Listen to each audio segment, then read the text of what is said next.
Hello बरीज, आज मैं आप लोग को एक ऐसी जगह पे ले जाने वाली हूँ जहाँ पे अराउंड 1000 to 800 में फुल फैमिली के लिए खाना हो जाता है।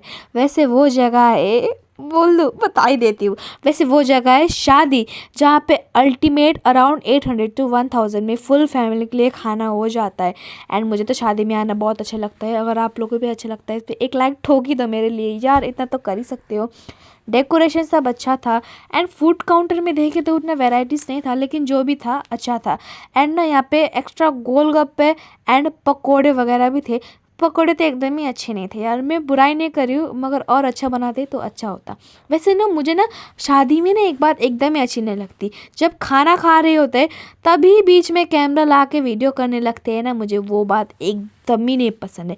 वैसे मैंने तो ना दुल्हन के सामने ना सबको उठा उठा के फ़ोटो खिंचवाया है ज़बरदस्ती। दुल्हन वैसे काफ़ी सुंदर थी यार, मुझे तो काफ़ी मज़ा आया। अगर आप लोगों को भी मज़ा आया तो एक लाइक ठोक दो। बाय।